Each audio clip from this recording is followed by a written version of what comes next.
When I Wanted Out talk show. I'm still your host, Teliola Kola-Edun. This is a platform where we promote meaningful relationships through storytelling. Now, today's episode, really interesting, is titled, I Ignored All the Red Flags in the Relationship and I Paid Dearly for It. Now, this story is about an orphan who struggled with loneliness. He described his life as monotonous. He would go to work, then head back home. There was nothing fun. During this period, he met the woman who became his wife. She was in the United States while he was in Nigeria. She provided the companionship that he lacked in his life. Now, they dated for a while, and he was unsure about moving forward in the relationship, so he sought counsel. He was advised by his pastor uncle to get married to her since they had already started having sex. He had, however, seen many red flags but chose to ignore them. One of the primary reasons for the marriage ending was that the wife was having an affair with her friend. This said friend was one of the groomsmen at their wedding. Now, with me to discuss this story are Mr. Kola-Edun. Thank you very, very much. Thank you for having me. And with me here, I love her, Joy Akintunde. Thank you so much. Thank you for having me, and I love you too. So we're going to discuss this story, really a juicy story. What is your take on this story? It looks like you have so much that you want to say. When you read this story, what did you take out of this? I think for every time I read the story, I had a different opinion. Okay. For every time I read the story, I had a different opinion. But I want to start with saying that I think men should stop playing the victim in relationships and own their thing. I don't want to use the... But he did mention that he messed up. Yeah, well, in the story, I don't think he was articulate with him messing up. I think he just wanted to play to the empathy of the viewers, and people who will be reading this or read the story. So you think he was not a great person? Is that what I'm hearing? I think he was a deceitful person. Okay, how so? Because a lot of times, women go into relationships with men with high expectations, high hopes. Something that, in my circle, I call it smoke screen, A man will just, give you some smoke screen. There are certain things you do, and then a woman sees you, and then the expectation she has of you, it's not the reality, Also, She sees you at 100, but you are really just a 10. Right, so deceit. Is that the same vibe you got from the story? Initially, when I read the story, I felt like he didn't tell us the whole story. Because for me, it felt like it was too good to be true. Yeah. And when they say something is too good to be true, it is actually too good to be true. Like he said, I agree with him to a very large extent. When he said he didn't own up. Even the part where he said, he was still pushing the blame on the wife's family, like, oh, I didn't stand up to them on time, I allowed them to push me around and everything. I just feel like we've not heard the whole story. Okay, because so he did mention some things that led to the break of his marriage. Yes, he did. Three things, actually. 3 things he mentioned that led to the break of his marriage. He said the older sister came to visit, and the wife said, as long as she's staying in this house, your sister has to pay rent. Now, would you want, your husband's... Would you tell your husband that the sister has to pay rent in the house? Personally, I wouldn't. Okay. To be honest, I wouldn't, because I feel like it's very sensitive. When there's relationship, when there's family, it's very sensitive, especially if it's your spouse's family coming over. Mm-hmm. So, but I feel like he put her in that position, because he said in the write-up, he said that they weren't very financially stable. Right. So he knew that his sister coming would put a strain on their finances. Right. So I feel like he was the one that would have checked his sister. Like when she said she was coming, he'd be like, oh, sister, just don't put your wife in that position to do that for you. Right. That's what I felt. Because, abroad, finances are is different. Yes. You know, finances are a strain. You know how much you're paying, like a clockwork. Yes. Do you understand? If you don't pay nobody story, they would cut off your gas, cut off your light. Yes. Understand what I mean? True. So I feel like he knew, and if he wanted his sister to stay, I feel like he should have made the financial arrangements for his sister. Because it's a different thing if they can actually afford it and the wife is just being a bitch. Right, But you know, he said in the write-up that they were struggling. But you know, what I hear really is that he wasn't making a lot of money. so he should have still told us. Yes. I mean, he wasn't making a lot of money because I think he said he was a student or something. Yes. So the woman she'll come and give birth. She'll be there for a couple of months. Do you understand what I mean? Then she'll have the baby. You know, it's extra time with gas, it's extra time with electricity, water. So I wouldn't be the one to tell but I feel like the guy should have applied his gumption, I beg. He should have. So what I'm hearing is you really need to understand your financial position, one, and on the flip side, you need to know how to draw boundaries with your family. Yes, absolutely. The older sister coming, absolutely. Is like an income. I felt like I just felt like he was just. I don't think that the older sister coming was the issue. You know, if I'm going to, you know, dig deep. Okay. If I'm going to widen the scope of this conversation, we'll go to the part where, you know, the mother-in-law was asking if he was marrying the daughter for papers. And let's be honest, local man was marrying her for the papers. That's why I said there's so much deceit in the story. That's why I said there's so much deceit in the story. It starts off with a very, you know, it's an emotional point. You say, okay, you're an orphan, your elder sisters are married, you're not married. Yeah, they're not taking you to crutch now. Man, do you understand? So from that point, you're not working. It's something I always tell people that when you travel, you're like a newborn baby. You have to learn everything afresh. Even if you're going to England and you're Nigerian, the English is not the same. You have to learn a new culture. You have to learn how to walk. You have to learn how to talk. That's why people go 2 weeks, 3 weeks, the accent changes. It's not by choice. It's what that environment does to you. So you go to a new place. You go to a new country. They met up in Dubai, yeah? You know what she's like.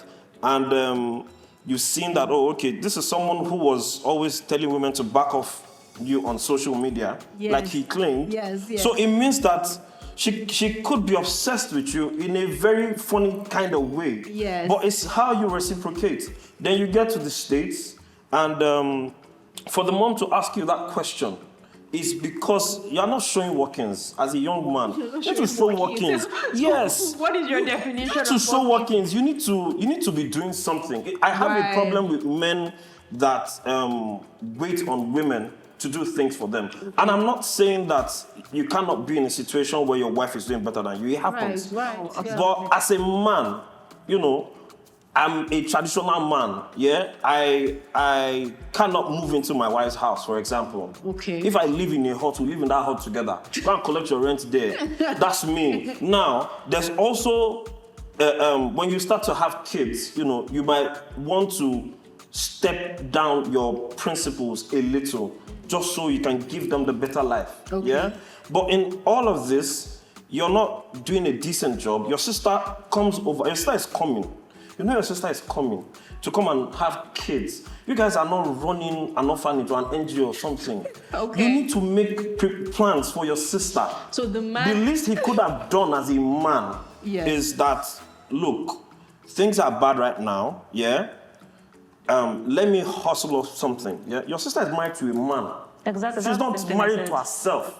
So he should also bear some responsibility. Okay. You know, let me look for something and, you know, your husband to bring something, and your wife is paying the bills, obviously. He didn't say that, but it's obvious. It's obvious because if she's fighting him for that, then you go to the house and say, look, darling, this is $500 or this is $1,000. My sister is coming over. I don't want, you know, her to be a burden on us. So yeah, you just kind of galvanize. Exactly. So it's still basically kind of like if what your I wife said. sees you make that kind of commitment, That he should have, you know. you know, she would, whatever she had in her head. Sometimes it's people being confrontational because when you're too much of a liability, you bring out the worst in the people that you're you're dependent on. That's the Right. honest truth. Okay, I hear that. So men need to be careful not to be a liability. People generally. Generally, okay, so women too, don't be a liability. Yes. But I think it's more pertinent when we say a man is supposed to be a provider, protector. It's worse True. for men. Yes, it's Honestly. worse. So if the woman is paying all the bills, I think it begs the question on the humility of the woman. I think it's a case of you as a man. It's not just you being able to provide. It's you not trying not to be a liability. So the man must try I think it's not to be dependent on his. not necessarily not But being there are dependent. incidences that the man has to, at some point. There's nothing wrong with I think in Nigeria here, maybe it's a new culture where couples split bills. Yes. But I know it's not new in the West. And for us, we know that you're supposed to be the provider. That's the role That's of men. correct. You have a woman who can decide that she doesn't want to work and just take care of the kids. That's correct. You have women who decide that they just want to raise pets. Yes. And you as a man, I feel like they had this conversation about marriage. Okay. And I also feel like if you're in a relationship with someone for a long period of time, over a year, 2 years, and you cannot decide if you want to settle down with that person, you're unserious. Because there's nothing like a right time to get married. I'm not married. I need to, go over that so that it doesn't look like I'm leading people on. But the reality is that I feel like at some point in your life, when you have emotional stability with a partner, you know that bills will come. So you need to be ready, you need to be prepared. And having a child is not an unforeseen expense when you are married. If you're dating and your partner gets pregnant, it's a different case. But having a child when you are married is not an unforeseen expense. It's something you need to plan for. Right. I hear that. And I think what we are drilling in on with this particular conversation is that we have to strive as men and women to have some kind of financial inflow. Particularly the men. In this part of the world, we look at the men more as the providers. So in this case, in this story, it does appear that the man was not financially buoyant and not able to make bills in the house. And so the woman was riding. Yes. I think that's what we have gathered from here. Yeah. But we'll take a short break just so we can drill in deeper to understand how you live in such circumstances and how you thrive as a couple. Are you in a relationship leading to marriage? Are you happily married or married with difficulties? Are you having issues with your in-laws? Are you unsure of what next to do in your marriage? If yes, join me, Kola-Edun, every Wednesday on the When I Wanted Out talk show, where we promote meaningful relationships through storytelling and we unpack real life stories with real people. You don't want to miss it. Kindly subscribe to our YouTube channel and follow us on all other social media platforms. Thank you.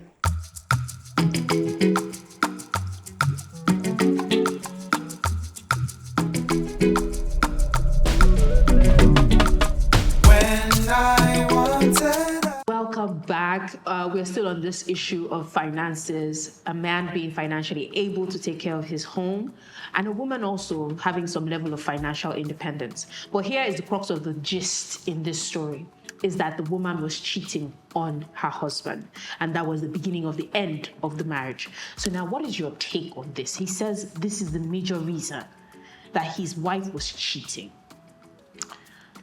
I mean, everybody has an opinion on. For him, that was probably the crux. Maybe she was done from the time he couldn't provide. Yeah. Anything that has two heads is a monster. Right. A man, it's not a woman's place to take over The responsibilities of a home. A woman is, a helper, so to speak. So she feels like, since I'm the head and I'm the one getting all the bills paid and I'm doing everything, I might as well just do what I like. So that's what happens when a man, leaves his place when he doesn't do what he's supposed to do. So I don't say all of that to say that I'm in agreement with the fact that she, cheated on him with the guy, the groomsman or whatever. I feel like if you're done with the relationship, and this is just me generally speaking, I feel like, for me, cheating is like an integrity thing. Yes. I feel like if you're done with the situation, I feel like you should just leave. But everyone won't leave. Not everyone is strong enough to leave. Marriage comes with structure. Not everybody likes to alter their structures. So let me just do what works for me. Temporary, as long as it's doing whatever it's doing. Okay, so she having an affair, you're saying, could have stemmed from the fact that he wasn't doing what he was supposed to do as a man. He wasn't stepping up as a man. But we wouldn't justify that action, Joe, by saying wouldn't justify. She's an adult, You're free to choose, but you're never free from the consequences of your choice. Of your actions. That's her problem. True. That's true. She chose what she did what she did. She lost her marriage. That's not my own problem to deal with. And it's clear there's something about this man she was cheating with, and you said something, and I wanted you to buttress it in this conversation, was that this person was her friend and was also a groomsman at their wedding. And that's the safe person. So it's clear that she knew this person before. So like I said before, with romantic relationships, even sometimes with friendship, there's that ex that's your safe haven. Right. There's that ex that you're comfortable enough to call, right, even while you are dating, and then, someone breaks your heart or something. You can pick up your phone and call that ex, and then you guys will talk about it. He's emotionally mature enough for him to handle that particular problem or the issues that you might take to him. And then, for someone who you shared a romantic relationship with, there's always that tiny little feeling, especially when the person is also, single. There's that tiny little feeling. There's that void that, your presence would look like, it's bringing back in his head. And then it's always there. And then, like she said, the lady did not start cheating. Okay, I wouldn't justify cheating though. Like, I wouldn't tolerate the idea that because things are tough in the house, your next best option is to go and cheat. Yes. If there are relationship issues, I think you need to fix it. Saying that your husband is not able to provide, you saw it from the beginning. You knew that this person was not capable of providing. Nothing was new. Yeah, you saw it. And especially because he left Nigeria. Even if he was making money in Nigeria and collecting rent, the dollar rate, the money is almost nothing. So you knew that this is the person you married. Now, if the man was not trying to pull his britches, pull his weight when he got to America, then I will have a problem. But you cannot tell me that this man could give you everything you wanted and all of a sudden there's a break in the marriage and you're going to your ex. Okay, so I'll buttress her point about integrity. Yes. But I have another dimension to this. Sometimes cheating is a way of surviving. Oh. So it's not something Some that... say that. No, it's not something that... Let me broaden that. Let me broaden it for you. So it's like I said, you're on your way out, and you cannot. In this part of the world, I think divorce is like the worst stigma that women have to deal with. Okay. And I don't think you still have your thought to know that this thing that you're doing is bad, which is why you're not doing it. But to you the can't face. necessarily Hold on. This is why you're not doing it to the face of everybody. Okay. This is why you're doing it in camera. Okay. You know that this thing that you're doing is bad. Okay. But you need to survive emotionally. It's not something that we talk about. Yeah. Okay. What if the guy was, an abusive partner in the relationship, in that marriage? So you separate. Yeah, but it's not, that's what I'm saying. It's not something that is very, very convenient for everyone. I'm not justifying it. No, let's not get it wrong. What I'm hearing you say is that the marriage is already getting to the end. It has already got to ended the on end. her end. But that is for some people. Some women cheat because of financial reasons. No, in this context. Okay, in this story, yes. And in this context, there's nowhere where he says that, because this guy seems to be a very good storyteller. He would have told us if she was cheating for financial gains. Okay. And I think that as much as we do not want to justify cheating is wrong on all levels. Yes? Because it's you breaking a sacred oath of commitment to someone else. Yes. But sometimes, like I say, you have to survive before you succeed. If you're not survive, if you get into water now, for example, you need to stay afloat before you can move. So I think what he's saying basically in essence is, for her, it was just a coping mechanism. Okay, she That was was her cheating to cope with the marriage. What was I happening? don't think it was coping with him. She was done. It wasn't coping. She Well, was done. if she I think it was just her way of. When he approached her about it, remember that he said she denied it at first, up until when he started showing her the receipts. So, like you said, she knew that what she was doing wasn't right. But I feel like, for me, it might come across as a coping mechanism for her to deny it. Because, I mean, if she had already signed out of the marriage, if the guy finds out, she'd be like, now you know. Oh, yeah. You know? So I feel like, It's, there's something cheating is the same as stealing. Whether you steal to feed your hungry kids or you steal to enrich yourself, stealing is stealing. And in this context, cheating, which means that she got caught, you have to deny it. Like, it's reflex. No, not necessarily. No, hold on. It's reflex. Not necessarily. It's reflex. Not necessarily. It's reflex for her. Yeah? Okay. It's reflex for her. So I don't hear, think so, not necessarily. I hear what you're saying. But I think what we're driving in at now is that cheating is bad. On all fronts. On all fronts. Cheating is 100. bad. 100. We can try to justify cheating, but it does not make it right. Yep. You can't justify it. And most times, we really don't hear that it's the women that are cheating. We always hear of the men cheating. And when the women cheat, it's like a big deal. We blow it out of proportion. Men don't like their egos being hurt. Bruised, right. But I want to end this conversation really by saying that yes, this man had a problem in his choice. He said he saw all the red flags. Yeah. He saw things that were not right, but he still went ahead to get married, which then begs the question, was he doing it for the right reasons? I feel like he went into the marriage with an agenda. Okay. So now, because you already said when he met her that it wasn't really love for him, but maybe he was just trying to cope. Maybe he was just trying to. I don't know what he was trying to do, but like he said he saw all the red flags, and when he actually met her, it wasn't like love at first sight. It wasn't like, well, he just thought, you know what, at least I have someone. So I feel like that's like the wrongest, So you have to get married for the right reasons. For the right reasons, yes. And when you see the red flags, stop. Pause, reassess before you move forward. I agree. I think that for me is the core of this union, of this story that we have listened to. You really need to understand who you're getting married to. That's right. Understand that this is where the man is. I cannot expect much if this is how he has been. He cannot change overnight in my marriage.